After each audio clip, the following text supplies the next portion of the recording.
So the first and foremost, the one issue that we want to get you to start off with is meeting management. Now, most leaders that we work with don't have really good meeting management guidelines to begin with.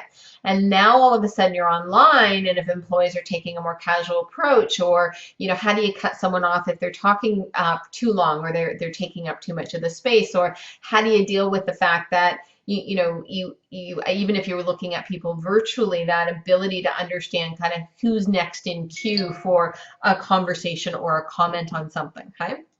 It can be hard to see if somebody else wants to talk, or if anyone is confused or has misunderstood something or has a question.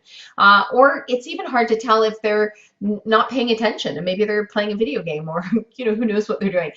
Some employees don't prepare for meetings the way they do when they're in the office, right? So again, looking at your meeting management practices and really think about what it is that you need to do and how you need to set up your meeting management, your meeting rules, your meeting cadence. So how often do you meet? What's the purpose of the meetings? How do you manage the meetings?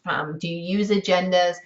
What's your facilitation structure? All of those sorts of things. So almost as though, if you were starting your team up from scratch. So forget about anything that you've been doing historically. Think about it as if I'm starting my team from scratch. What do I need to meet about? How often do I need to hold those meetings?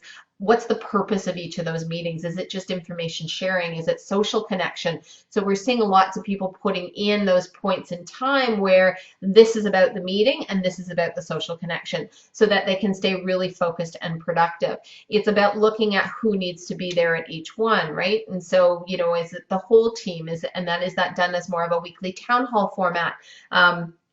And more frequent, right? We need more frequent meetings right now, or at least opportunities for communication. Or, are we doing something where, it's just a daily huddle and it's only 15 minutes so that I know what everybody's working on? And also thinking about your meeting structure as it relates to getting to the performance that you need on a daily and a weekly basis, because that's really what you're looking for relative to that, okay? You need guidelines, right? Guidelines on how you're going to do your virtual meetings, expectations for how they show up, expectations for some of the ways in which they're interacting on the calls. For example, I hopped on a call the other day, and it was supposed to be a virtual call or a virtual meeting, and only, I think, 5 of us out of the 8 people on the call had our video turned on.